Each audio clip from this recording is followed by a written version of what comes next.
Gracias. Y en la íntima de los vasos se pueden oxidar. Estas LDL oxidadas eh, son fagocitadas o endocitadas por los monocitos y los macrófagos a través de este receptor, el receptor Scraber A, y entonces empiezan a formar unas células que se conocen como células espumosas, y estas células espumosas con el tiempo son susceptibles a liberar o a romperse y liberar proteasas hacia el medio de la íntima de los vasos.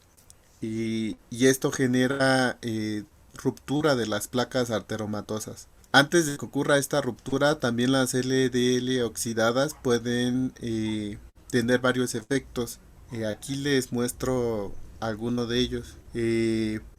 Aumenta la quimiotaxis de los monocitos hacia la íntima de los vasos. Pero no solamente aumentan esta quimiotaxis hacia el espacio subendotelial, sino que además inhiben la migración de los monocitos. Una vez que ya llegaron aquí, atraídos por estas LDL oxidadas, ya no permiten que estos monocitos y macrófagos puedan salir del espacio endotelial. Eh, Como les menciono, estos macrófagos que endocitan a las LDL oxidadas a través de este receptor Scraper A1, pues provocan que se sinteticen las células espumosas. Estas células espumosas liberan enzimas proteolíticas que dañan a las células endoteliales e incrementan moléculas de adhesión. Este daño endotelial provoca que estos vasos pierdan su capacidad de relajación y tengan una mayor tono constrictor. Esto es porque este daño endotelial favorece la síntesis de endotelina 1, que es un potente vasoconstrictor. Eh, También estas LDL oxidadas pueden inducir la necrosis de estas células espumosas y liberar sustancias proteolíticas o enzimas proteolíticas que ponen en riesgo la estabilidad de la placa y pueden inducir que ésta se rompa y producir un evento trombótico. Miren, aquí en esta imagen se vería en una forma más esquemática lo que ocurre en la íntima de los vasos cuando esta acumulación de LDL oxidadas y la formación de células espumosas ocurre. Miren, estas células espumosas también y las LDL oxidadas que han sido consumidas por los macrófagos van a liberar citocinas que van a incrementar la síntesis de factores de crecimiento y van a promover la diferenciación y la migración y crecimiento de músculo liso que va a formar parte del o va a incrementar el tamaño de esta placa arteriomatosa. Si observamos la progresión de estos eventos, podríamos, bueno, sí se vería un corte de una arteria que tiene una placa arteriomatosa. Y vean, en este caso la placa se formó de un solo lado, pero miren, en este caso la placa se forma de ambos lados o a la circunferencia del vaso y va disminuyendo la luz y el flujo de sanguíneo tiende a disminuir por el estrechamiento de la luz, y entonces del lado donde después de la placa hay una disminución en el flujo sanguíneo y en el aporte de nutrientes. Entonces esto va causando isquemia en los tejidos y con la respectiva consecuencia de esto. Y obviamente del lado antes de la placa, la presión en este lado de los vasos está incrementada. Entonces imagínense esto en todos los vasos sanguíneos, pues es algo muy peligroso que ocurra. Y miren, la progresión de las placas se observa en este esquema, y conforme va pasando el tiempo, la luz del vaso sanguíneo donde se forme en la placa va a ir disminuyendo hasta poder llegar a ocluir completamente el vaso. Como les decía, uno de los vasos más susceptibles a que ocurra esta acumulación de LDL oxidadas es en las coronarias, en los vasos que alimentan al corazón. Y entonces en estos sujetos puede ocurrir el taponamiento de las coronarias y dependiendo del lugar donde ocurra esto, pues producir un infarto al miocardio. Esto también puede ocurrir en las arterias renales. Y esto también puede producir oclusión de las arterias renales y producir daño renal importante. Ahora, este proceso de la formación de la placa se puede eh, evitar y se puede incluso revertir si y esto es gracias a el colesterol HDL o el colesterol de las lipoproteínas de alta densidad. Este ocurre o este proceso para evitar la formación de la placa o para contrarrestar o disminuir la formación de la placa ocurre por un proceso que lleva a cabo las lipoproteínas de alta densidad, que es el transporte reverso del colesterol.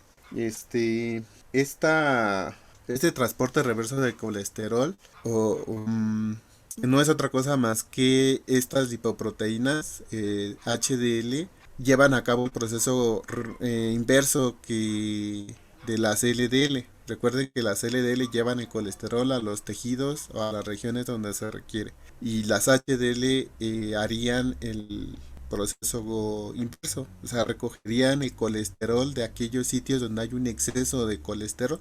Entonces por eso el título de transporte reverso de colesterol. Antes de hablar de este proceso les voy a explicar cómo se originan las lipoproteínas HDL. Voy a ampliar la imagen para ver el panel superior. Vean, la síntesis de las HDL inicia en el hígado por la síntesis de una apolipoproteína que es la ApoA1. En este caso sería la que estoy señalando. ¿Así ven el cursor? Bueno, Sí, sí, se ve, profe. estas apolipoproteínas A1 son el inicio de la síntesis de las HDL. A ver, son apoproteínas. ¿Me expliqué? Perdón, lipoproteína A1 es la que inicia la síntesis de las Son HDL. apoproteínas. Apoproteína A1. Esta apoproteína A1 al interaccionar con este transportador ABCA1 se asocia con una saco discoidal de fosfolípidos. Esta proteína, la ABCA1, este es un transportador que permite que se incorporen a este saco discoidal colesterol y triglicéridos que son sintetizados en el hígado. Y se forma esta partícula que es la prebeta HDL.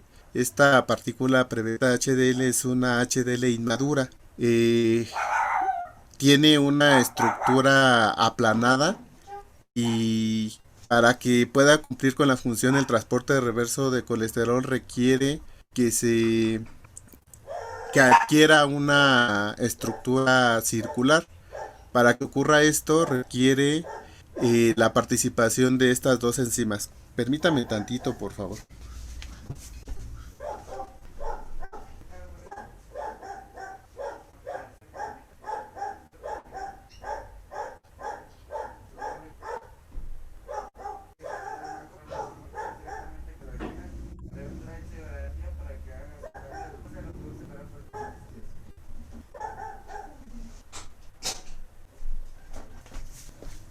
Discúlpenme.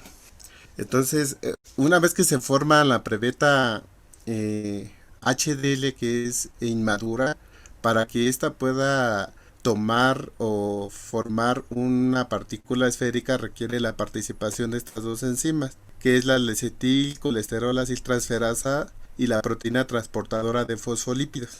Estas dos proteínas lo que van a permitir es que las HDL puedan transportar el colesterol de los tejidos donde se encuentra en exceso hacia su núcleo y recuperar fosfolípidos de las lipoproteínas obtenidas de la degradación o del metabolismo de las VLDL y de los kilomicrones, que son los restos de kilomicrones. Conforme esta partícula va aumentando su tamaño y va adquiriendo esta forma esferoidal, adquiere la capacidad de transporte o de poder transportar el colesterol que se encuentra en exceso en los tejidos y se convierte en alfas HDL o HDL maduras. Eh, una vez que ya tiene la capacidad de realizar el transporte reverso de colesterol, la HDL también hace mano de la función de esta proteína, que es la proteína transportadora de ésteres de colesterol. Y esta proteína lo que hace es intercambiar colesterol del núcleo de la lipoproteína por triglicéridos y de la misma forma que los fosfolípidos lo hace con los restos de kilomicrones y con los restos de VLDL o con las IDL. Este efecto que tiene de intercambiar ésteres de colesterol por triglicéridos es para poder en el hígado, mediante la interacción con este receptor Scraber B1, descargar triglicéridos en el hígado y volver a tener espacio para recargarse otra vez de colesterol que se encuentre en exceso en los tejidos. En la siguiente imagen que les voy a presentar, ahí van a ver con más claridad cómo ocurre estos procesos para que las HDL puedan contribuir a estar retirando el exceso de colesterol de los tejidos. Entonces es importante que en el hígado se sintetice ApoA1 para que se puedan sintetizar las HDL. Esta proteína A1 también se puede sintetizar en los enterocitos. Y entonces, como les decía al inicio de la clase o del tema, en el enterocito, además de los kilomicrones, también se pueden sintetizar HDL, ¿vale? Voy a ampliar ahora la imagen de abajo para que vean cómo ocurre ya un poquito más específicamente el transporte reverso de colesterol. Bueno, como ya les había mencionado, una vez que las HDL ya son maduras, para que puedan recuperar colesterol de los sitios donde hay un exceso de requiere de la participación de la L-acetilcolesterol aciltransferasa. Esta enzima, la L-acetilacilcolesterol transferasa, lo que hace es hidrolizar un fosfolípido de la membrana, específicamente la fosfatidilcolina. Lo que hace esta enzima es hidrolizar un ácido graso, un fosfolípido, hidrolizando un ácido graso libre y transfiriéndose a una partícula de colesterol libre de la superficie de la partícula. Como se observa aquí, la enzima hidroliza a un fosfolípido, le transfiere un ácido graso libre al colesterol y libera lisofosfatidilcolina hacia el medio. Y esta esterificación del colesterol libre de la superficie de la partícula, por su alta lipofilicidad, migra hacia el núcleo de la partícula y deja un espacio, y ese espacio es ocupado por el colesterol que proviene del tejido donde se encuentra en exceso. Este flujo, este movimiento del colesterol de un tejido con altas concentraciones de colesterol ocurre por gradiente de concentración. Entonces, al estar las HDL cerca de estos tejidos, pues el flujo ocurre porque en la superficie del colesterol de la HDL hay un espacio que puede ser ocupado por este colesterol. Estos fosfolípidos que se van hidrolizando por parte de la acetilcolesterol aciltransferasa son ocupados por fosfolípidos que van a adquirir las HDL a partir de las IDL por la acción de esta proteína, la proteína transportadora de fosfolípidos. Recordarán ustedes que las VLDL y los kilomicrones fueron perdiendo triglicéridos durante su metabolismo. Entonces, al perder triglicéridos, disminuyeron su tamaño, pero su membrana rica en fosfolípidos permaneció intacta. Entonces hagan de cuenta que es como un globo que se desinfló, pero pues el espacio, la membrana del globo pues sigue ahí. Entonces, como estas remanentes y restos de kilomicrones son ricos en fosfolípidos, esta proteína puede transferir estos exceso de fosfolípidos de los restos de kilomicrones y de BDL hacia las HDL. Y entonces de esa forma la partícula de HDL recupera los fosfolípidos que están siendo hidrolizados por la lecitilcolesterol aciltransferasa y de esta forma ocurre el transporte reverso de colesterol.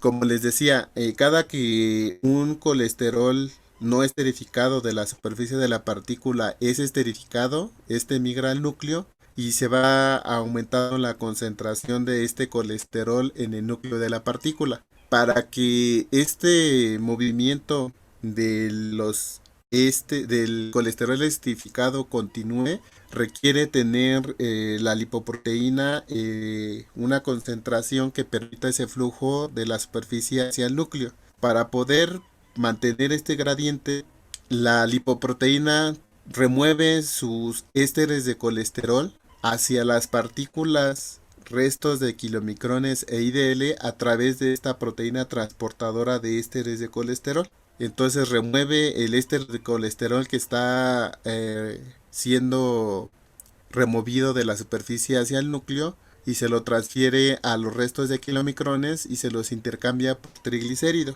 De esta forma mantiene las condiciones para que se puedan seguir recuperando o se pueda seguir moviendo el colesterol esterificado hacia el núcleo de la partícula y pueda seguir ocurriendo el flujo de los tejidos donde hay un exceso de colesterol hacia el interior de la partícula. Entonces, esta proteína transportadora de este colesterol es importante para que mantenga su función de transporte reverso en las HDL. Entonces, cuando estas partículas disminuyen su concentración plasmática, el riesgo de padecer arteriosclerosis incrementa porque se reduce la capacidad de remover el colesterol que se está acumulando en la íntima de los vasos. Hay un índice que se conoce como el índice arterogénico que relaciona el colesterol total con respecto a las concentraciones de HDL. Cuando este índice aterogénico, cuando este índice aterogénico, esta relación entre el colesterol total y las HDL es mayor a 4.5, se dice que los pacientes tienen un alto riesgo de padecer una enfermedad coronaria. Entonces, la arteriosclerosis más bien es función de las concentraciones plasmáticas de HDL que de colesterol LDL. Entonces, sujetos que tienen concentraciones bajas de LDL, concentraciones bajas de HDL, el riesgo arterogénico es mucho mayor. El valor recomendado de este índice aterogénico es de 3.5 o menor de 3.5. Y cuando este valor es de 4.5 o más, el riesgo aterogénico y de padecer un evento coronario es muy alto. ¿Sale? ¿Puedo avanzar? ¿Podría repetir esa última parte, profe, por favor? Sí, como se dan cuenta, las HDL remueven el colesterol de estos sitios donde se acumula y donde existe en exceso. Por ejemplo, lo que revisamos aquí. O sea, las HDL tendrían la función de poder remover ese colesterol. Cuando un sujeto tiene concentraciones bajas de HDL, tienen un alto riesgo aterogénico. Para poder determinar este riesgo aterogénico se utiliza el índice aterogénico, que es una relación o la relación que hay entre la concentración del colesterol total entre las concentraciones plasmáticas de HDL. En un sujeto sano, esta relación entre el colesterol total con respecto al colesterol HDL debe de ser igual o menor a 3.5. Cuando esta relación entre el colesterol total y las HDL es mayor a 4.5, el sujeto tiene un alto riesgo aterogénico y una gran posibilidad de tener una enfermedad coronaria Sí, profe, o muchas gracias. padecer un evento cardiovascular o cerebrovascular. Sí, gracias, profe. ¿Se acuerdan que les di las cifras del colesterol? Ah, no, todavía no se las he dado. Ahorita más adelante lo vamos a revisar. Entonces, por eso es importante las HDL. Además de las funciones que revisamos en las diapositivas anteriores de el intercambio de apolipoproteínas para activar el metabolismo de las VLDL y de los kilomicrones, también participa en este transporte reverso del colesterol. Entonces es fundamental el papel fisiológico que juegan estas lipoproteínas. Entonces en este esquema se vería en general lo que ocurre con las dos vías de obtención de lípidos, tanto la vía exógena como la vía endógena y las rutas que siguen estas lipoproteínas para ser metabolizadas en el hígado.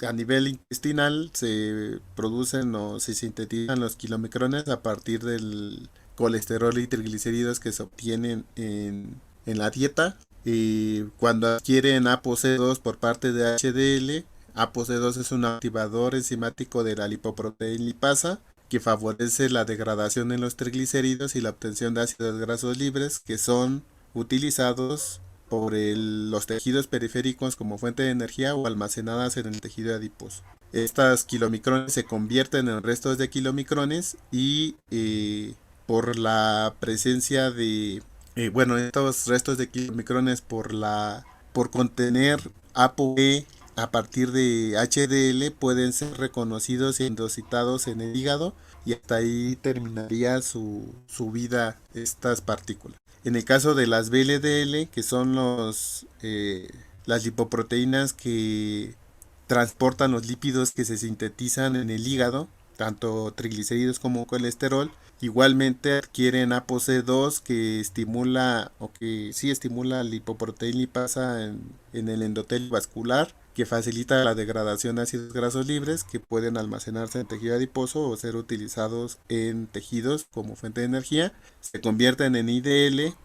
La mitad de las IDL, gracias a que tienen ApoE, pueden ser reconocidos igual en el hígado y degradadas en este. Y la otra mitad de IDL se transforman en LDL al perder ApoC2 y ApoE. Estas LDL son ricas en colesterol y llevan colesterol a los tejidos periféricos, y estas LDL pueden metabolizarse en el hígado o llevar colesterol hacia los tejidos donde se requiera gracias a la presencia de ApoB100.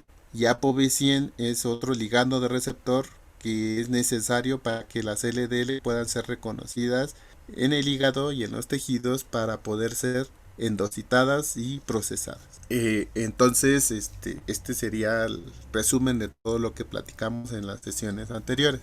¿Qué es una dislipidemia? Una dislipidemia es un conjunto de enfermedades asintomáticas que tienen en común que son causadas por concentraciones anormales de lipoproteínas sanguíneas. Y en este cuadro veremos cuáles son las concentraciones en un sujeto sano de las lipoproteínas HDL, LDL y VLDL. De forma general, el colesterol total se recomienda que tenga valores menores a 200 miligramos por decilitro. El colesterol HDL en mujeres debe de ser mayor a 50 miligramos por decilitro y en hombres mayor a 40. Las LDL deben de tener concentraciones menores a 100 miligramos por decilitro y la VLDL concentraciones menores a 150 miligramos por decilitro. En el caso de las VLDL se cuantifican como triglicéridos. Cuando les dicen que un sujeto tiene hipertrigliceridemia, lo que les están midiendo en la sangre son las lipoproteínas de muy baja densidad, las VLDL. Y estos valores deben de ser menores a 150 miligramos por decilitro. No le cambies, por favor. Sí. Miren, aprovechando que tienen aquí los datos de colesterol total, que es 200, y las HDL, 50 en mujeres, 40 en hombres, calculen el índice aterogénico límite en condiciones de un sujeto sano. tanto una dama como un caballero. ¿Cuál es el índice heterogénico máximo para una mujer y cuánto es para un hombre? ¿De 4 en mujeres y de 5 en hombres? Así es el límite. Sí, es todo, gracias. Sí, de hecho, estos son los límites. Bueno, hay toda una tabla donde habla de las concentraciones plasmáticas de lípidos y hay tanto valores límites mínimos, máximos e intermedios. Entonces, esta es una generalidad de las concentraciones plasmáticas. Pero como les mencioné, en un sujeto sano se recomienda que el índice heterogénico sea de 3.5 o menor. En este caso, como hicieron el cálculo para hombres y mujeres, pues es de 4 y de 5, pero cuando ya el valor es de 4.5, en el caso de hombres, de 4.5 ya indicaría un riesgo heterogénico importante, ¿sale? Existen varias manifestaciones de estas dislipidemias y varias causas que lo pueden generar. En el caso de la hipercolesterolemia familiar, que se caracteriza porque hay una alta concentración de LDL, en este tipo de hipercolesterolemia hay una falla en ApoB100, o sea, la apoproteína B100 se ha sintetizado mal o está mal plegada y no es posible ser reconocida por los receptores a LDL. Esto originaría que las LDL no se degraden y pues aumente su concentración en la circulación. O también se puede deber a fallas en el receptor a LDL, como lo sabe. Este receptor LDL es una proteína, entonces también puede ser susceptible a a tener algún defecto de esta proteína y impedirle reconocer a ApoB100 o ApoE para la internalización de los restos o de las LDL. En este caso hay dos tipos de hipercolesterolemia familiar, una que es la homocigótica y otra que es la heterocigótica. En el caso de tener o padecer hipercolesterolemia familiar homocigótica, esto en los sujetos genera que haya una síntesis ya sea de ApoB100 o del receptor a LDL completamente disfuncional. Entonces estos sujetos no pueden metabolizar LDL. En el caso de padecer hipercolesterolemia familiar heterocigótica, en estos sujetos uno de los progenitores le confirió un alelo sano y el otro progenitor un alelo deficiente para la síntesis de receptor LDL. Y entonces los sujetos que tienen este tipo de hipercolesterolemia familiar heterocigótica por lo general sí llegan a sintetizar algunos receptores LDL en buenas condiciones. Entonces en estos sujetos esta hipercolesterolemia es menos severa que en el caso de los sujetos que tienen hipercolesterolemia familiar homocigótica. La hipertrigliceridemia se caracteriza porque hay una alta concentración de VLDL y una baja concentración de HDL en la sangre. Esta hipertrigliceridemia se puede deber a fallas en la lipoproteína lipasa, o sea que esta enzima que se encarga de hidrolizar los triglicéridos no funcione adecuadamente o que haya un exceso en la síntesis de ApoC3. ApoC3 es una polipoproteína que inhibe a la lipoproteína lipasa. Entonces en sujetos donde hay una alta concentración o síntesis de ApoC3, pues esto inhibe de forma directa a la lipoproteína lipasa y pudiera evitar el catabolismo de las VLDL. Y en general la hipertrigliceridemia es el principal componente del síndrome metabólico. Es una de las dislipidemias más comunes en sujetos con síndrome metabólico. La hiperlipidemia, que puede ser hiperlipidemia familiar combinada o disbeta-lipoproteinemia. Estas dos hiperlipidemias se caracterizan porque en una de ellas hay un incremento tanto de VLDL como de colesterol total. O sea, hay una combinación. En las anteriores o era las LDL las que estaban incrementadas o las VLDL. En esta hiperlipidemia están incrementadas las dos. En el caso de la hiperlipidemia familiar combinada, está incrementada tanto las VLDL como el colesterol total y hay una disminución en las concentraciones plasmáticas de HDL. También este tipo de hiperlipidemia familiar está relacionada con la resistencia a la insulina. Y la disbeta lipoproteinemia, en este caso, la que está incrementada es la partícula kilomicrón, los restos de kilomicrones, y también están incrementadas las IDL. Y esta disbeta lipoproteinemia ocurre porque hay una falla en ApoE. Recuerden que ApoE es la apoproteína, que es ligando de receptor para que puedan ser endocitadas los restos y las IDL en el hígado. Entonces en estos sujetos hay una falla en esta ApoE que les confiere HDL y no pueden ser metabolizadas en el hígado, entonces permanecen en la circulación y son altamente arteriogénicas estos restos de kilomicrones y las IDL. Y finalmente alteraciones en HDL. En esta dislipidemia hay una disminución significativa de las concentraciones de HDL y esto puede ocurrir por fallas en la síntesis de ApoA1. Hay una disminución en la síntesis de ApoA1 en el hígado o hay un daño en las HDL de esta proteína transportadora A1. Esta proteína BCA1 le permite a las HDL recuperar el colesterol de los tejidos y transportarlo a las HDL. Entonces cuando falla esta proteína en la superficie de las HDL también provoca esta falla o esta disminución en las concentraciones de HDL y también se asocia a un daño o una disfunción en la proteína en la acetilcolesterol aciltransferasa. Recuerden que esta proteína es importantísima para la maduración de las HDL y para que se pueda llevar a cabo el transporte reverso. Hay hiperlipidemias que tienen de origen secundario y esta se asocia a trastornos o a enfermedades como la diabetes mellitus, el síndrome nefrótico, el consumo excesivo de alcohol, la ingesta de anticonceptivos, el consumo de estrógenos, la terapia con glucocorticoides, el hipotiroidismo y la enfermedad hepática obstructiva. Todos estos trastornos pueden producir dislipidemias, tanto de triglicéridos como de colesterol HDL. Entonces se debe de tratar el trastorno o la enfermedad subyacente para corregir la dislipidemia correspondiente. ¿Sale?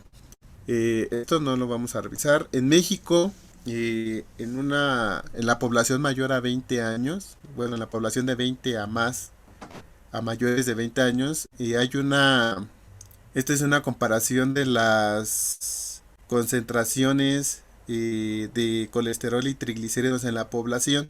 Se compara el 2012 con la población en el 2018 y se evaluaron aquellos sujetos a los cuales aquellos sujetos que se midieron se midieron las concentraciones de colesterol y triglicéridos y tuvieron concentraciones normales, concentraciones altas y en la población que no se ha medido ni el colesterol ni los triglicéridos. Y vean, en el caso de los sujetos que se les midió el colesterol y tuvo valores normales, el porcentaje de la población disminuyó en el 2018 de 37 pasó a 32.7% de la población que se midió el colesterol y tenía valores normales. De la población que se midió los lípidos y el resultado fue que tenían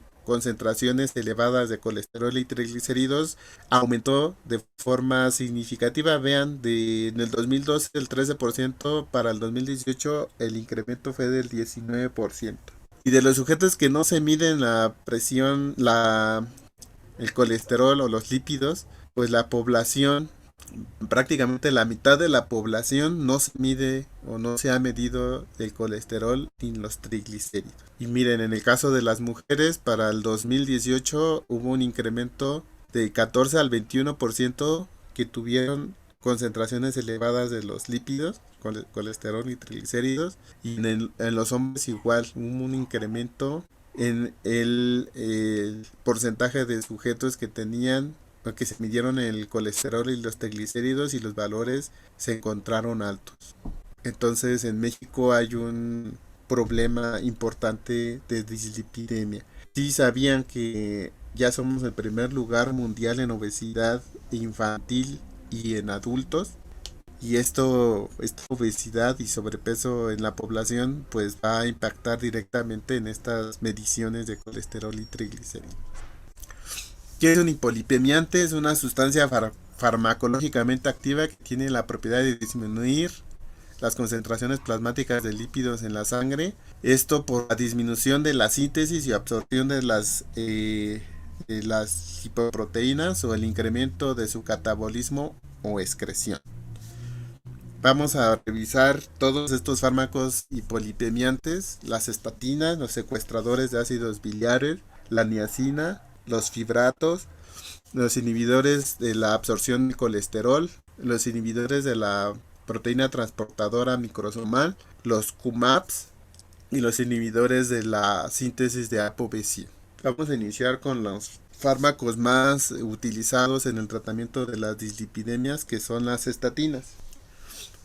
Las estatinas son fármacos que se originaron por un descubrimiento o son derivados de metabolitos de estos dos hongos, Penicillium citria y Aspergillus terrus. Estos hongos sintetizan estos metabolitos que inhiben el crecimiento bacteriano, y esta inhibición del crecimiento bacteriano se debe a que inhiben la síntesis de colesterol. En específico, estos fármacos, mevastatina fue el primer estatínico que se sintetizó o que se obtuvo a partir de estos hongos de Penicillium citria, y tienen un hidroxiácido que sería el grupo farmacóforo, que es el que reconoce la enzima hidroximetilglutarilcoenzima reductasa, y tienen una cadena lateral de éster de metilbutirato y una base de hexahidronaftaleno. Estos fármacos, lovastatina, simvastatina y pravastatina, son análogos de esta primera estatina. En el caso de la lovastatina, fue la primera estatina comercializada y autorizada por la FDA para el tratamiento de dislipidemias en humanos, y fue sintetizada en laboratorios Merck. La simvastatina, la pravastatina y la fluvastatina son derivados sintéticos de estas dos primeras estatinas obtenidas a partir de estos dos hongos. En el caso de la simvastatina, la pravastatina y la fluvastatina, además de ser análogos sintéticos, la pravastatina y la fluvastatina tienen el anillo hidroxiácido abierto con respecto a simvastatina y mevastatina y lovastatina. Para que puedan ejercer su efecto farmacológico requiere que el anillo esté abierto. Entonces estos primeros tres fármacos son profármacos que requieren que se abra este anillo para poder interaccionar con su sustrato, que es la hidroximetilglutarilcoenzima reductasa. En el caso de pravastatina y fluvastatina, estos ya se sintetizaron con el anillo abierto, y estos tienen efecto directo en la inhibición de la hidroximetilglutarilcoenzima reductasa. En el caso de atorvastatina, rosuvastatina y pitavastatina, estos son fármacos completamente sintéticos y se caracteriza porque tienen un ácido heptanoico en su estructura, y este ácido heptanoico se cicla cuando entra en el sistema, y es posible que interaccione con la hidroximetilglutarilcoenzima reductasa, ya que como se observa en la reacción de abajo, se parecen al substrato para la síntesis del mevalonato. Entonces, al tener esta semejanza estructural, la enzima los reconoce se unen a la enzima y ya no permiten que se pueda producir mevalonato a partir de la hidroximetilglutarilcoenzima A. Entonces estos fármacos bloquean a la enzima o la inhiben y ya no se permite que se sintetice mevalonato, que es el principal precursor para la síntesis del colesterol. Entonces las estatinas, al inhibir a la hidroximetilglutaril coenzima reductasa, bloquea la síntesis de colesterol en el hígado y donde se requiera la síntesis de colesterol. Entonces, al bloquearse esta ruta metabólica para la síntesis de colesterol, se activan los mecanismos intracelulares de las cuales hablaba la sesión anterior. Al disminuir las concentraciones citoplasmáticas del colesterol, se activa SREP. El REP migra hacia el núcleo, se ancla a los elementos de respuesta al esterol en las cadenas de ADN y activa la síntesis de receptores ALDL. Estos receptores ALDL se expresan en una mayor proporción en la membrana Ponle de el los zoom, hepatocitos. no se ve, Valentín. Voy a ponerle el zoom. Entonces les decía, cuando por la acción de las estatinas disminuyen las concentraciones citoplasmáticas de colesterol, se activa al REP. El REP activo migra hacia el núcleo. En el núcleo se activa la transcripción génica para la síntesis de receptores ALDL y aumenta la expresión en la superficie de los hepatocitos. Al incrementar esta expresión en los receptores ALDL, pues se recupera o se endosita una mayor cantidad de LDL del plasma y entonces disminuye así las concentraciones plasmáticas de LDL. Como el colesterol se requiere también para la síntesis de las VLDL, pues también se interferiría en la síntesis de VLDL en el hígado. Entonces también se reducirían las concentraciones plasmáticas de VLDL. Además de estos efectos sobre las LDL y sobre las VLDL, reducción de hasta el 50% para LDL y reducción del 45% para VLDL, las estatinas tienen otros efectos que se consideran como cardioprotectores y estos efectos se conocen como efectos pleiotrópicos de las estatinas.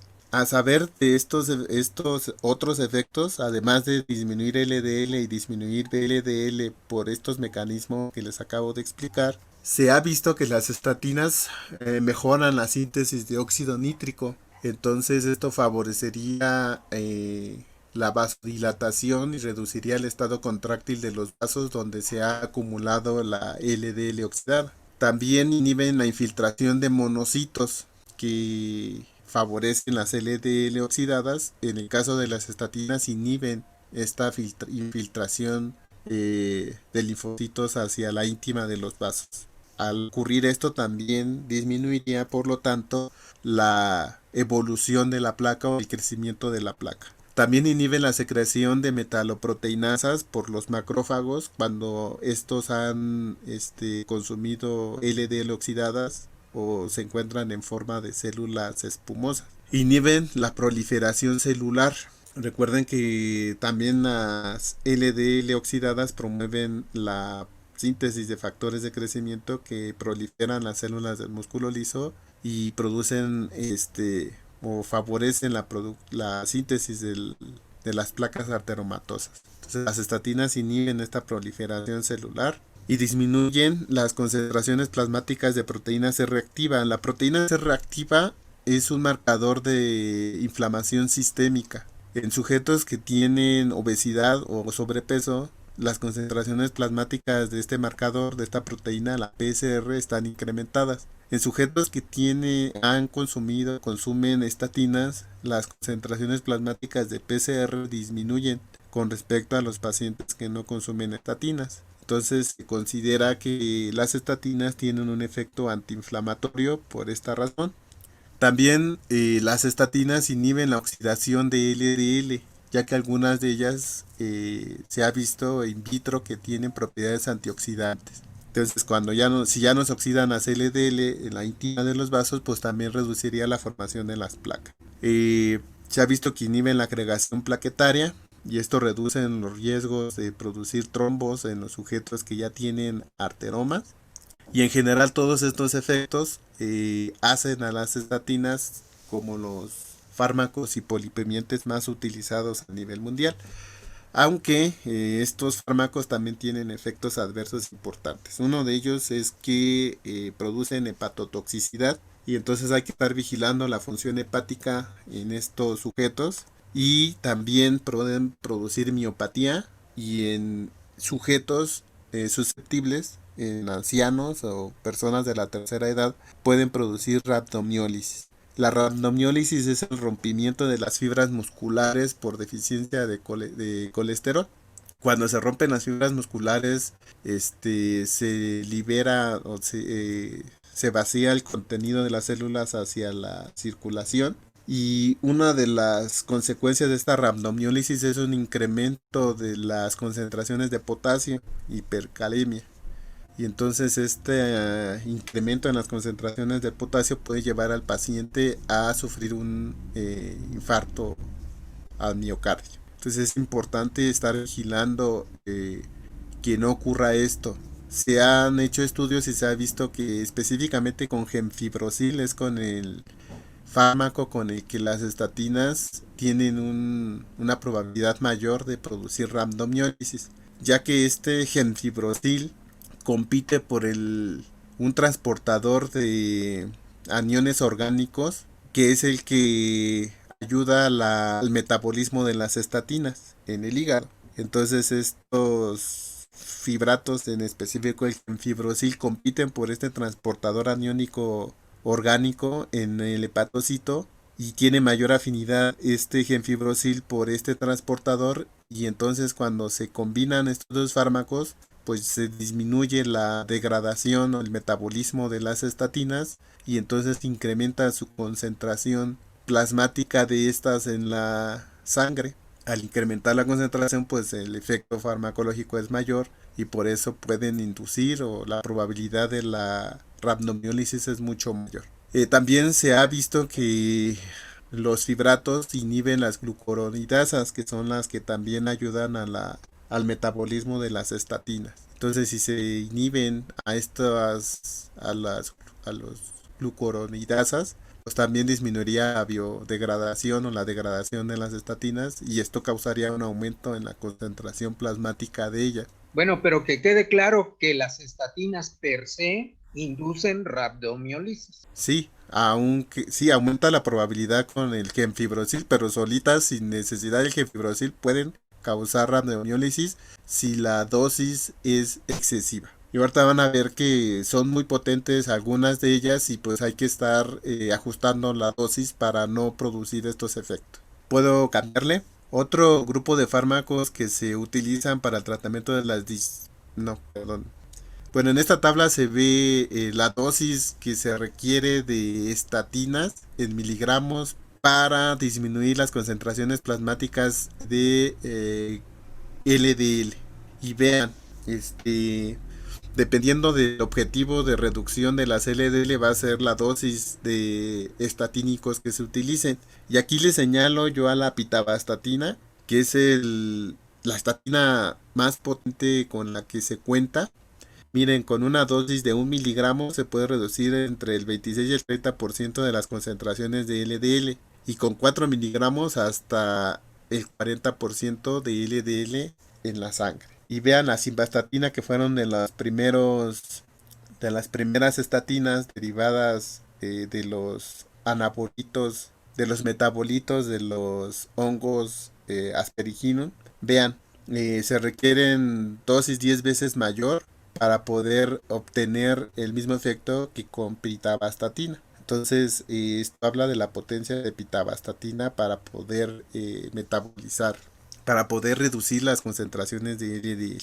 En general, las estatinas tienen un tiempo de vida media de 1 a 4 horas, con excepción de la rosuvastatina y la atorvastatina. Estas dos estatinas, que también son de las sintéticas que tienen el ácido heptanoico, su tiempo de vida media es de 12 a 20 horas. Entonces se permite la administración de estas estatinas una vez al día, mientras que las demás se requieren hasta 3 administraciones por día. Este es el transportador por el cual compiten los fibratos, el quinfibrosil en específico, para la eliminación hepática. Y Transportador de bueno, es ácidos orgánicos. importante... ¿Mande? Es el transportador de ácidos orgánicos. Sí.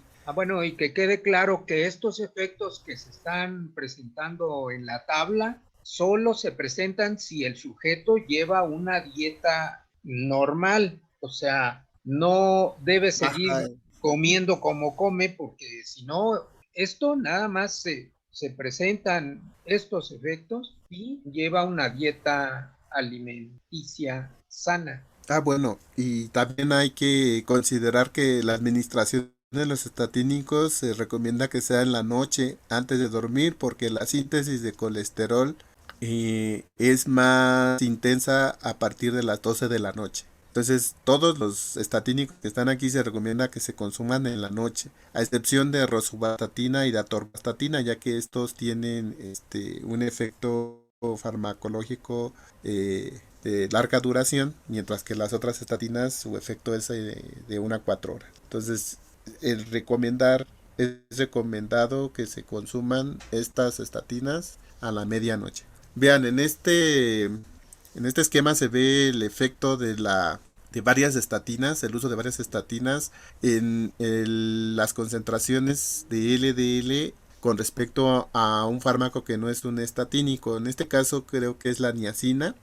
Les confirmo después. Y vean, la reducción de las LDL con respecto a un fármaco que no es una estatina, pues es significativo con respecto a estos no estatínicos. Y vean la pitavastatina, que como les mencioné es la más potente, pues genera una disminución con respecto a los fármacos que no son estatínicos de forma significativa. Respecto al HDL, al porcentaje en cambio en HDL, igual la pitavastatina es el que tiene el efecto más pronunciado con respecto al incremento en las concentraciones de HDL con respecto a sujetos que no consumen estatinas. Vean, pitavastatina, además de disminuir LDL hasta en un 40%, también puede incrementar HDL hasta en un 13.4%.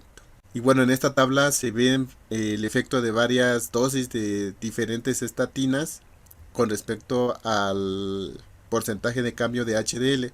Y vean en la gráfica verde que la pitavastatina pues es la estatina que mayor efecto sobre el aumento de las concentraciones de HDL tiene. ¿Vale?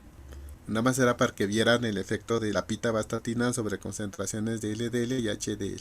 Y bueno, aquí se ven otras estatinas evaluadas. Otro grupo de fármacos que se utiliza para disminuir el colesterol o disminuir la dislipidemia son los secuestradores de ácidos biliares. Estos son los fármacos más inocuos porque no se absorben a la circulación y su efecto más bien es local a nivel del tracto gastrointestinal. Inocuos, comillas. Porque son polímeros. ¿Pande? Bueno, sí, son Eso más de inocuos que inocuos, los no otros hay, fármacos. no hay medicamentos inocuos. Bueno, tiene pocos efectos adversos. O sus efectos adversos son menos importantes que los que generan los otros fármacos. Estos fármacos secuestradores de ácidos biliares son, como les menciono, polímeros. La colestiramina, el colestipol y colesevelam son los tres secuestrados de ácidos biliares que se utilizan en la actualidad. La colestiramina es un polímero de estireno y de divinilbenceno que tiene aminas cuaternarias. En el caso del colestipol, es un polímero de dietililtetramina y de 1-cloro-2,3-epoxipropano. Esta es una combinación de diaminas terciarias y cuaternarias. Y el colesevelam, este es un polímero que tiene una combinación de aminas primarias, de aminas con enlaces cruzados y de aminas alquiladas con amonios cuaternarios y aminas desalquiladas y que tienen una red polimérica. Colesevelam es uno de los secuestradores de ácidos biliares más potentes por esta red polimérica que tiene y por su alta capacidad de fijar a los ácidos biliares. De forma general, estas resinas tienen por su estructura cargas positivas que interaccionan con las cargas negativas de los ácidos biliares. Entonces, al encontrarse con los ácidos biliares en el tracto gastrointestinal, en el intestino, se fijan a estos polímeros y entonces ya no se pueden reabsorber. Como les mencioné en la diapositiva correspondiente, el 95% de los ácidos biliares se recupera a través de la circulación porta y se recicla. Cuando se utilizan las resinas secuestradoras, estos ácidos biliares se excretan en las heces y por lo tanto disminuye las concentraciones de ácidos biliares y el hígado incrementa la síntesis de colesterol para poder sustituir o para poder reemplazar estas sales biliares que se están perdiendo en las heces. Como el hígado incrementa la síntesis de colesterol para poder sustituir estas sales biliares que se están perdiendo, si se administran estos secuestradores de ácidos biliares con las estatinas, el efecto que se obtendría sería un efecto mucho mayor con respecto a la reducción de las concentraciones plasmáticas de LDL y de VLDL. De forma general, disminuyen de entre un 18 al 25% las concentraciones de LDL. Esto ocurre porque al disminuir las sales biliares en el hígado se incrementa la necesidad de colesterol de parte del hígado para sustituir estos ácidos biliares. Entonces se incrementa las expresión de receptores LDL para captar colesterol de estas partículas y poder reemplazar las sales biliares que se están perdiendo. Cuando se combinan con estatinas se incrementa esta disminución del colesterol LDL hasta en un 60%. Entonces se recomienda ampliamente combinar estos dos tratamientos en el caso de tener hipercolesterolemia familiar heterocigótica. Las resinas de intercambio iónico, estos secuestradores de ácidos biliares, se recomiendan en pacientes menores a 25 años que tienen hipercolesterolemia familiar. Y los efectos secundarios que producen estos fármacos es que pueden incrementar los triglicéridos. En el caso de su vía de administración, por su vía de administración y por su efecto local, pueden producir timpanismo, dispepsia y estreñimiento cuando se sobrepasa la dosis recomendada. Entonces, atorrea. y sí me falta este otro efecto adverso que producen, es la esteatorrea. Los pacientes que consumen estos fármacos pueden manchar la ropa porque se les escurre el contenido oleoso y no se dan cuenta. Entonces pueden tener accidentes por la excreción de lípidos, de líquidos, de grasas del intestino. Entonces la esteatorrea es un efecto común de estos fármacos. No lo tengo aquí, lo tengo que adicionar. Otro fármaco que se utiliza para tratamiento de la dislipidemia es la niacina. La niacina es el ácido. ¿Dónde? Tienes 2 minutos. Ya no me va a dar tiempo. Bueno, la niacina es el ácido nicotínico y el Déjalo ácido para que piridina no 3 carboxílico. Bueno, que ya lo dejes así para que no quede truncado. A la una continuamos. Sale. ¿No la ven? ¿No la pueden ver? No se ve. Vete a la pestañita que dice Experiment y creo que ahí también pueden verla. A ver, déjame salirme de aquí. O deja de compartir esa y vuelve a compartir para que se actualice la pantalla. También. Ok, voy a hacer eso. Es que ya se activó. Estaba como que todo inhabilitado. ¿Cómo? ¿Ya se ve ahora? No, a ver, dale. Ajá. Ya se ve cuando activas una panda. ¿Sí se ve? Espera. Se está cargando. Es que abre el esquema en otra ventana, profesor, y entonces Zoom detecta que está compartiendo esta ventana y no la otra. Tendría que cambiar la Ah. ventana en lo de Zoom para que salga, pero cuando cierre la ventana de cómo está el esquema, se va a quitar la... Bueno, voy a pasar al esquema para explicarles el esquema y ahorita regresamos a esta pantalla. Ajá, Sí. o ponle compartir pantalla y entonces a donde te vayas en tu computadora es lo que se comparte en el Zoom. O si gusta yo puedo compartir el esquema, profe. Bueno, lo tengo abierto. Venga, espérame, nada más déjame habilitar que muchos pueden compartir la pantalla. Yo también la tengo abierta, a ver, les voy a compartir, a ver si ya la ven. ¿Ya la ven? Ahí está. Ya se ve. Ah, ok.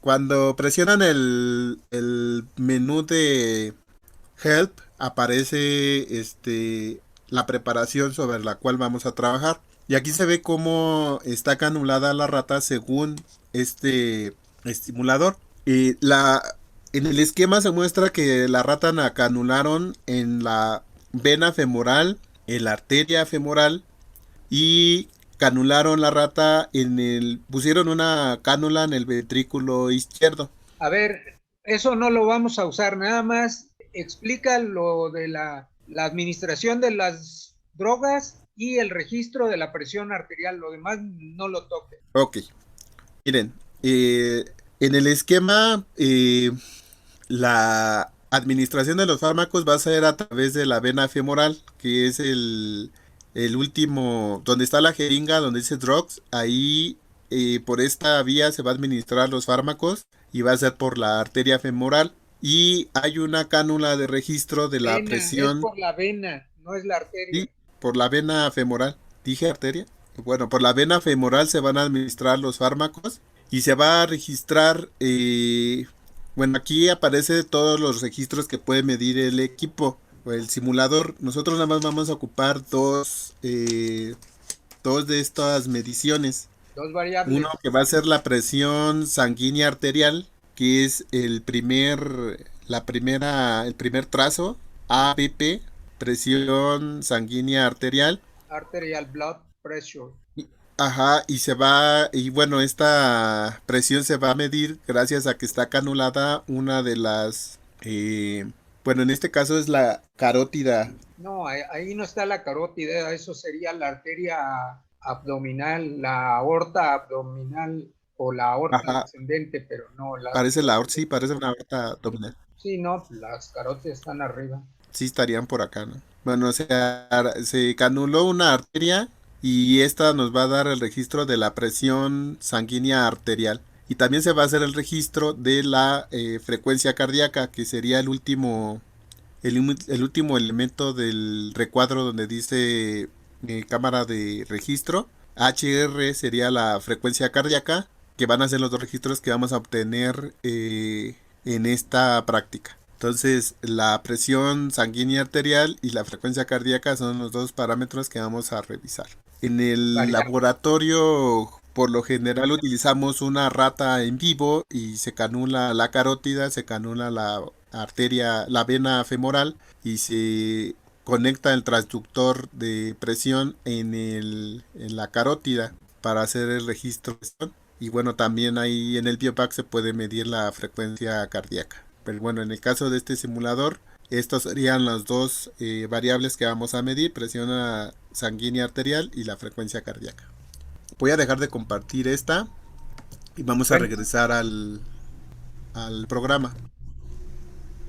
El esquema no lo ilustra, pero esa rata anestesiada, para que se pueda mantener bien durante todo el experimento, tiene que estar intubada para recibir ventilación mecánica. Sí, de hecho, si leen el texto de la imagen, abajo está el texto y ahí explica que la rata está conectada a un ventilador mecánico. Bueno, una vez que ya vimos cómo está la preparación, dice en el manual de práctica, dice si se selecciona la opción en el menú, se abrirá una ventana que mostrará las variables que muestra cada canal de registro. Seleccione solo las variables arterial blood pressure y heart rate y cierre la ventana. Esa instrucción no la podemos hacer en esta versión porque en la pantalla, como están viendo, están las variables y hay unos recuadros donde están seleccionadas con unas palomitas. para deshabilitar la medición de las otras variables, lo que vamos a hacer es quitar las palomitas y nada más vamos a dejar habilitada la presión sanguínea arterial como les mencioné y vamos a eliminar las otras variables, que es la presión sanguínea del ventrículo izquierdo, la fuerza de contracción del ventrículo izquierdo y la otra variable que debemos de eliminar es la fuerza de contracción. Entonces nada más nos vamos a quedar con la frecuencia cardíaca, que es la última variable en el registro, y con la primera, que es la que se encuentra en la parte superior. Y entonces de esa forma deshabilitamos las otras variables que no vamos a estar midiendo. ¿Sale? Una vez que ya seleccionamos la presión arterial, la presión sanguínea arterial y la frecuencia cardíaca, nos dicen que seleccionemos la opción de Start Drugs del menú y se desplegará una lista de fármacos, seleccionar cada uno y la dosis de acuerdo a la tabla 1. En la parte inferior de la pantalla se encuentran los botones Start y Stop. Aquí en este caso se parece a los simuladores que ya hemos estado utilizando y con los cuales se puede iniciar o parar el registro. También se encuentran las ventanas que le indicarán el tiempo en segundos y el valor de la variable que se desea analizar. Finalmente hay dos condiciones en las que se puede trabajar en la preparación: Normal Rat y Pirate Rat. Seleccione la primera y comience su registro. Entonces aquí están las opciones de Normal Rat y Pirate Rat. Vamos a utilizar o seleccionar Normal Rat. Una vez que ya seleccionamos Normal Rat, la estimulación aquí, esto no viene en la versión 2.2, la versión 3.27. Entonces aquí vamos a dejarla con la nervios simpáticos. No, eso no lo toquen. Cuando ustedes inicien el registro, se va a registrar la presión arterial y la frecuencia y eso se va a inactivar. Ok. Bueno, o sea, aquí se queda. Esto no venía no viene en el manual. Bueno, una vez que ya estamos en estas condiciones, podemos iniciar el registro. Bueno, podemos iniciar la práctica. Aquí en el esquema ven que hay una línea verde que se puede mover de izquierda a derecha. Y en la primera nos indica los milímetros de mercurio para el caso de la presión. Y en el caso de la frecuencia cardíaca está latidos por minuto. ¿Sale? Y una vez que tengamos algún registro, la podemos mover para poder seleccionar y medir la variable que estamos obteniendo. Entonces vamos a iniciar con los registros. En el primer registro dice presione Start para iniciar un registro basal. Entonces iniciamos con este primer registro. Y dice, para generar un modelo de rata hipertensa, administrar angiotensina 2 por vía intravenosa de la siguiente manera. Una vez que el registro basal se estabilice, entonces vamos a iniciar haciendo un registro basal. Y ya se está obteniendo ahí el registro del registro basal. Vamos a dejar que dice... Vean ustedes, ¿mande? Que a los 40 segundos ya se estabilizó y no tienen que esperar más. A los 40 segundos ya se considera estable. Ok. Una vez que ya está el registro estable, dice que vamos a generar un modelo de rata hipertensa. A los 60 segundos, inyéctala. Vamos a agregar angiotensina a una dosis de 1 microgramo y vamos a administrar este fármaco y vamos a ver qué ocurre con el registro. En 20 segundos ya alcanzó el máximo. Ajá. Después dice, antes de que la respuesta máxima de angiotensina 2 decaiga, administre por vía intravenosa a la rata la dosis más baja del fármaco 1 de la tabla 1. El fármaco 1 es el trinitrato de glicerol. Bueno, miren, vamos a quitar algunos de los fármacos que están ahí en la práctica. Nosotros no los vamos a hacer todos. Precisamente el trinitrato de glicerol lo vamos a quitar. Vamos a quitar el captopril y no me acuerdo qué otros. A ver, léanme los nombres, por favor, que vienen en su... Está el trinitrato de glicerol, el atenolol, el verapamil, la prazosina, el losartán y el captopril. Bueno, vamos a quitar el donador de óxido nítrico y el captopril. Todos los demás con atenolol, verapamil, prazosina y losartán. Sí, esos son los que vamos a hacer. Ahora, aquí en el manual indica que se vaya administrando dosis crecientes de cada uno de los fármacos para construir curvas dosis-respuestas, pero como se observa, la respuesta máxima con la angiotensina 2 se alcanza a los 20 segundos. Entonces, para administrar todas las dosis, pues tendría que hacer No se hacer puede. algo. No, no se podría. Ultra Entonces, lo veloz. que se recomienda hacer es administrar una concentración, una vez que se recupere o se haga un registro basal, o se regresa a los valores basales, se administra la angiotensina 2, el miligramo de angiotensina 2, y se va probando cada una de las dosis de forma separada. ¿A qué me refiero? A que ahorita vamos a administrar angiotensina 2 y de forma inmediata, cuando ya se alcance el máximo, vamos a administrar el siguiente fármaco, que sería el atenolol en este caso. Entonces vamos a ir a la sección de fármacos y vamos a buscar al atenolol, que como ya lo revisamos es un antagonista beta. Entonces aquí buscaríamos el atenolol y administraríamos la dosis más baja que nos indica aquí La tabla. La tabla maneja aquí valores de .1, .2, .5, pero esos no están en esta versión del programa. Entonces, como no están en esa versión del programa, esas dosis de .1, .2 y .5 iniciaríamos con la de 1, ¿no, Doc? Con Sí. la de 1, 2, 5, 10, 20. Bueno, a ver, es que 50, viene 100. una tabla y algunas dosis no están activadas. Ahí en la tabla hagan de cuenta que tiene una raya negra. Entonces, como no estoy viendo la tabla, no sé si sea el caso. Ah, no, en la tabla sí se indican, sí, en la tabla de registro sí se bloquea o se ponen en color gris las dosis que no están disponibles en la versión de 3.2.7, pero en la versión 3.3.7, que es esta que estamos viendo, no existen las dosis que sí existen en la otra versión. Ah, bueno, que pongan de la mínima hasta donde el efecto sea máximo, digamos. A la máxima, ¿no? Ujú. Bueno, en este caso, en el caso del atenolol sería hasta la de 100. Y entonces vamos a hacer esto, administrar angiotensina 2, esperar a que se dé el máximo a los 40 segundos. Una vez que se dé el máximo a los 40 segundos, administraríamos atenolol, la dosis más baja. Esperaríamos ver el efecto del fármaco y volveríamos a hacer otro registro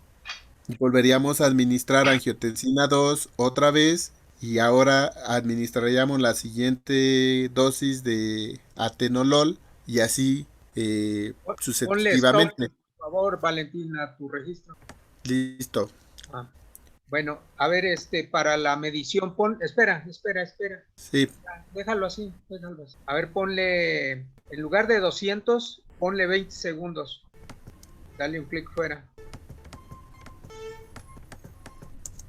Bueno, miren, vean que así se abrió el registro para que puedan hacer las mediciones adecuadamente de la presión arterial diastólica y de la presión sistólica. Entonces, enséñales cuál es la diastólica y cuál es la sistólica aquí en tu caso. aquí chicos, miren, aquí en este caso el valor más bajo, o Ahí.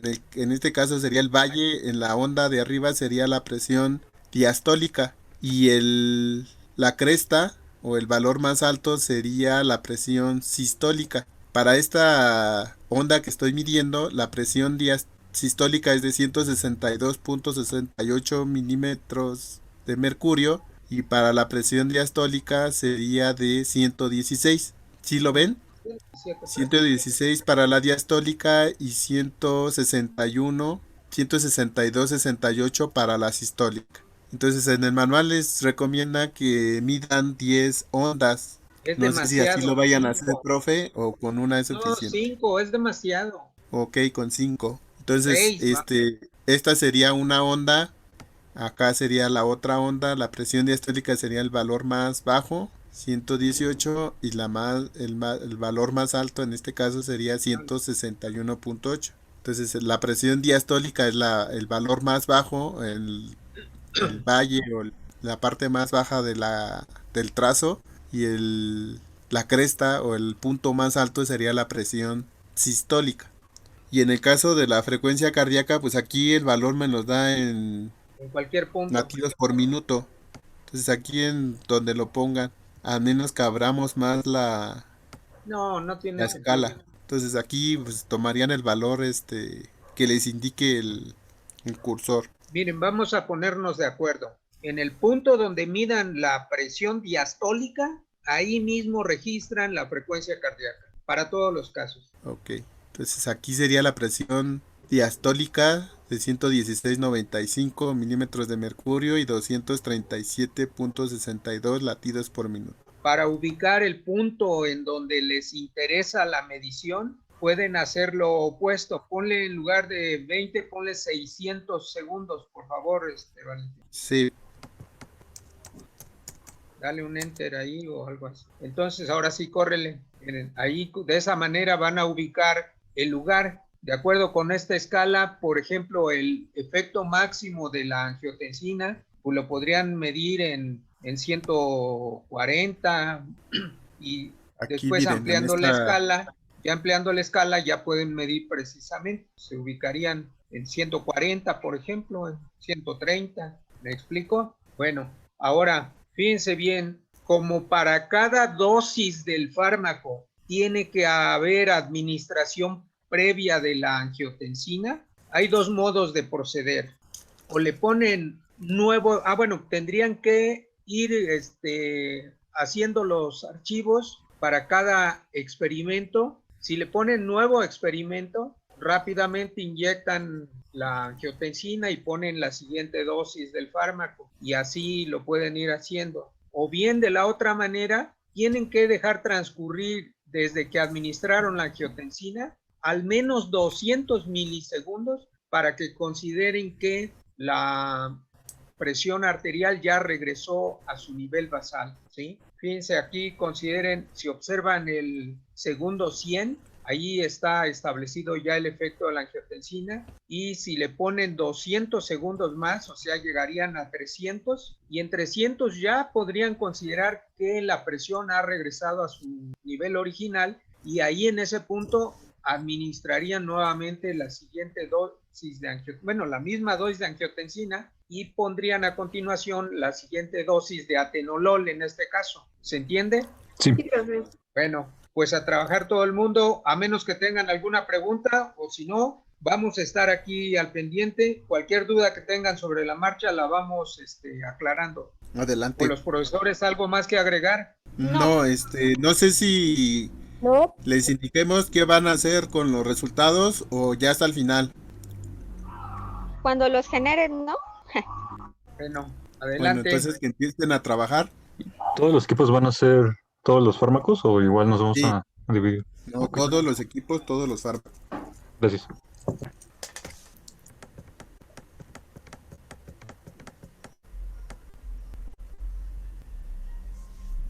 Estás en 600, Valentín, y es más difícil ver en qué momento tienes que administrar. Ponte en 200. Y si van compartiendo un alumno por equipo la pantalla para ver por lo menos que lo vayan haciendo bien por equipo. Adelante. Profesor, ¿qué fármaco se quitaba aparte del trinitrato de glicerilo? Atenolol, verapamil, prazosina y losartán. ¿Cuál se quita? El captopril. Se quita el trinitrato de glicerol y el captopril. El primero y el último. Sí, gracias. Bueno, quita tu pantalla, Valentín, por favor, para que el equipo... Orden, ¿no? Sí, equipo 1 en lo que vaya, ponga su pantalla. Nada más uno. Es que lo estoy haciendo en otra computadora de la que estoy conectado, profe. Bueno, si quiere ahorita me paso a la otra computadora y me meto al Zoom desde esa para compartir. Pues no tienes que ser forzosamente tú, otro de tus compañeros. ¿Va a grabar, profe? No, más bien que ya detenga la grabación, ¿no?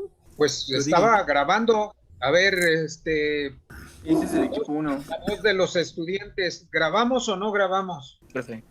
Bueno, las instrucciones ya quedaron grabadas, entonces, por si tenían dudas. Sí, por si llegamos a tener algún problema con nuestros registros, pues poder consultar cómo hacerlo de nuevo. Por eso ya, ¿seguimos grabando o no? Sí. Sí. Dale pues, Vox Populi, Vox Day. Que no sea COVID. Salud, profe. Gracias. Los del equipo 1 no están con rata normal. Tienen que seleccionar rata normal. Entonces tienen que detener y agregue así. Registro basal y habrá angiotensina 2. Mueva la barrita, ándele. Cuando llegue a 40.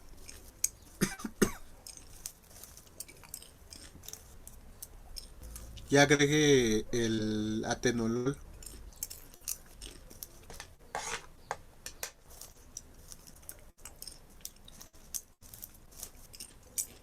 Pues ya administrala.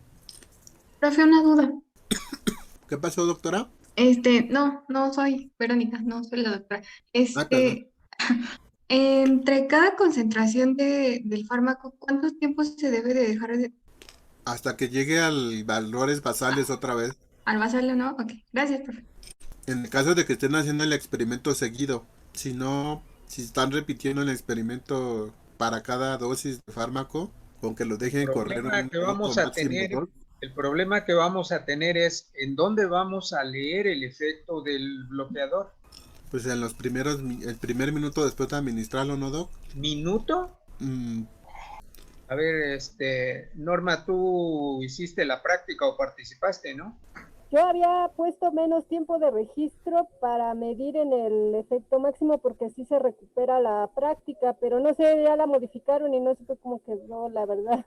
No, pues se administra el bloqueador y ¿en qué momento se lee? En cuanto se ve el efecto, pero por ejemplo aquí, por las dosis, hasta acá empieza a bajar y sería comparar que con la angiotensina, ¿a qué hora se recupera? Es que yo usé el otro programa y aunque le pongan angiotensina para generar las hipertensas, después de un tiempo se recupera. Entonces, por eso no pueden esperar mucho tiempo a ver efecto del fármaco, porque entonces ven la recuperación de la rata. El efecto, por ejemplo, del donador de óxido nítrico es muy rápido. Entonces, la administran y a los menos de 10 segundos ya está en efecto máximo. Pero si no hay cambio, entonces no pueden esperar mucho porque se recupera la rata. Entonces sería los 10 segundos después de administrar o de empezar a ver el efecto, ¿no? Pues sí, porque si no, pues pasa esto. Sí, porque no vamos a estar diferenciando entre si es recuperación de la rata o es efecto del fármaco. Tienen que ser los primeros segundos después de administrar el fármaco.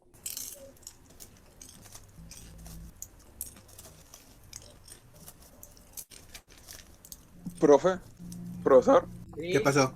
Es normal que el programa diga que se me murió la rata. Se lo juro. ¿Con qué dosis se le murió? Pues la mataste. A los 50. ¿De atenolol? No, de Verapamil. ¿Ya están en Verapamil? Pues sí es normal. Le produjo un bloqueo cardíaco. Es que nos repartimos los fármacos, profe. Ya me había asustado. Hasta en virtual maté una rata. Miren, pues sí, hasta virtuales las matan. Virtual, todos los bloqueadores en las dosis más altas son capaces de matar a la rata. Bueno, pasemos al equipo 2. Dejen de Salud, profe. Que no sea COVID. ¿Cómo cree, profe? Si estoy encerrado.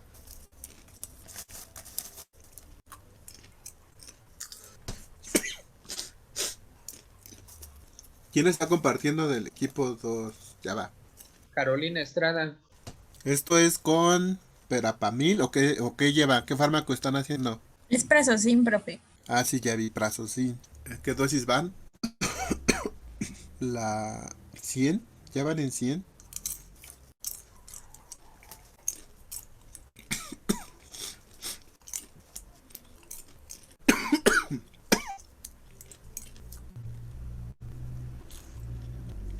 Miren, aquí en este último ejercicio que están haciendo, se ve que el efecto de la angiotensina ya está disminuyendo cuando están administrando el prazosin.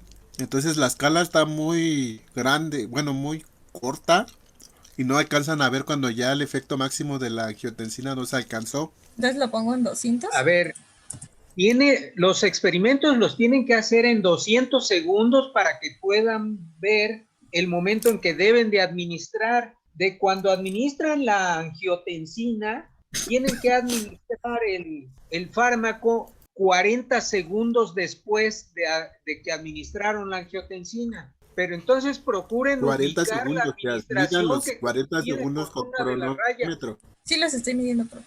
No, pues ahí está la escala. Pues la escala va de 20 en 20. Cada raya vertical son 20 segundos. Entonces procuren que su administración de angiotensina coincida con 740, con 760, con 780. Listos para que cuando va a ponerse el 780, el 800, etcétera, administran la angiotensina. Esperan 40 segundos y a los 40 segundos, bueno, alistan, preparan lo que van a administrar y a los 40 segundos lo administran para que esto sea sistemático. El efecto de la angiotensina máximo, la meseta dura 100 segundos. Entonces, lo que podemos hacer para saber si es el efecto del fármaco es medirlo antes de los 100 segundos, antes de que comience a declinar el efecto de la angiotensina per se. Por ejemplo, podríamos ponernos de acuerdo en que 80 segundos después de la administración de la angiotensina, y claro, ya administraron el fármaco bloqueador, a los 80 segundos ahí pueden medir, o sea, 20 segundos antes de que inicie la declinación del efecto de la angiotensina. Espero explicarme. Sí, profe.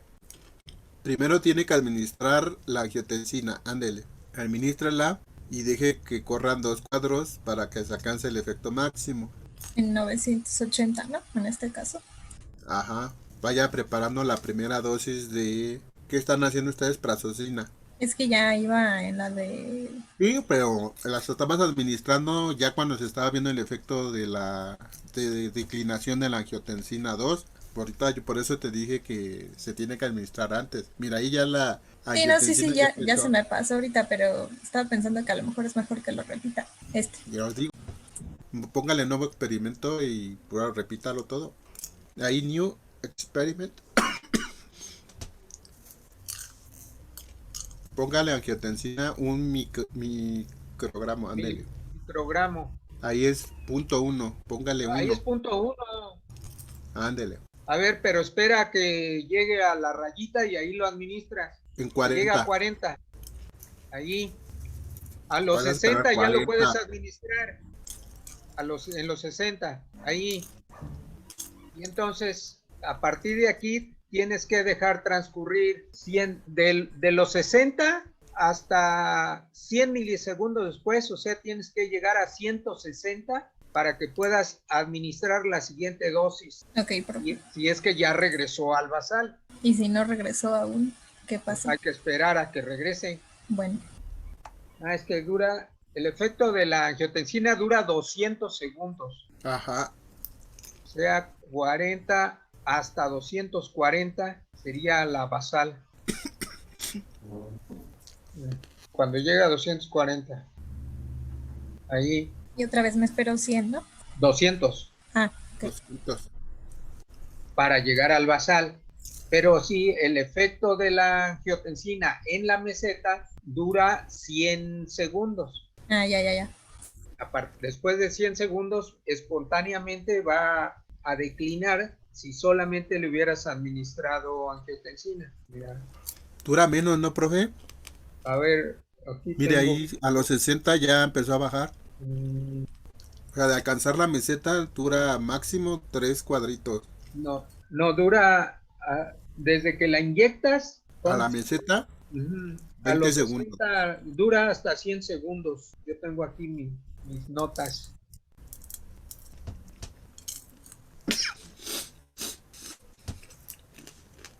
Al 500 ya puedes administrar el prazosin que sigue.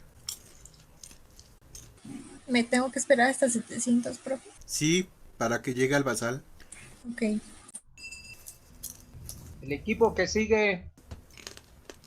Bueno, el equipo que sigue entonces, el 4. ¿No están trabajando en el equipo 3? ¿Qué equipo son ustedes? 3. Es que estaba haciendo Ah, y pensé que ya habían compartido, pero bueno, aquí está. Este es, bueno, yo estoy haciendo Verapamilo. ok. Y estoy tratando de hacer seguido, pero lo reinicié hace rato porque se estaban alterando los valores basales y aún así le dejara como un minuto. Pero bueno, le volví a hacer a ver si ya no sale. Ahí está la meseta, ya puede administrar la primera dosis de Verapamil. ¿Esa es la primera dosis? ¿.5? No, en este caso sí están todas las dosis y ya voy Ah, en pues la ponga tercera. todas desde la 1. Sí está repitiendo todo el experimento, ¿no? ¿Cómo? Volví a hacerlo y, o sea, ya llevo registro desde la dosis más baja, que es la de 0.1 miligramos. Ya. Usted está haciendo cada registro nuevo para cada dosis. Sí.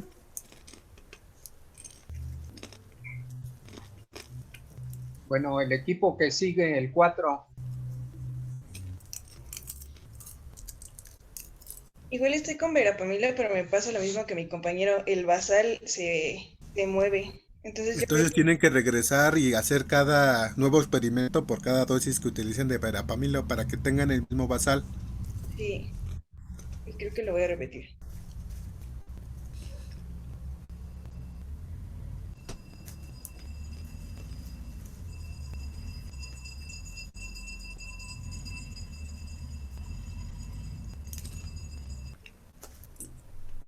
Ándele. Equipo 5, ponga su... Sí, profe, dame un minuto. ¿Ya pueden ver mi pantalla? Se está compartiendo, sí, ya se ve. Este es de atenolol. ¿En qué dosis van? ¿Qué están haciendo? Es el primer Atenolol, 200. fármaco. Que dicen que se repartieron los fármacos, profe. Sí. Bueno. No, pues cada quien tiene su propia forma de matar pulgas.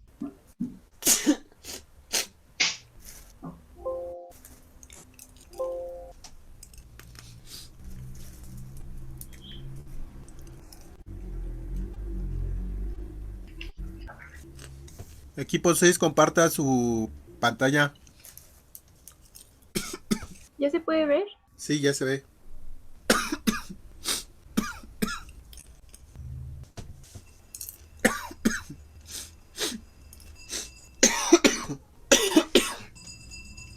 Bueno, ya se cumplió el horario del laboratorio. No sé si les falte mucho o poco. Ustedes deciden si continúan o lo terminan después. Lo que tiene que quedar claro es que el martes próximo vamos a hacer el seminario de esta práctica y para que todos hagamos lo mismo, vamos a medir los efectos de todos los fármacos 60 segundos después de la administración de la angiotensina. Entonces, ¿se fijan en qué momento administraron la angiotensina? 60 segundos después del inicio, de la administración de la angiotensina. Ahí van a medir la presión arterial y la frecuencia cardíaca y ese punto se va a considerar como el efecto del fármaco que hayan administrado. ¿Queda claro para todos? Perfecto. Sí, profe. ¿Alguna pregunta? ¿Algún adendum de parte de los profesores? No. Profe, profes. ¿Qué pasó? Si cambia el basal o si cambia el efecto de la angiotensina, ¿sí es más conveniente hacer uno por dosis?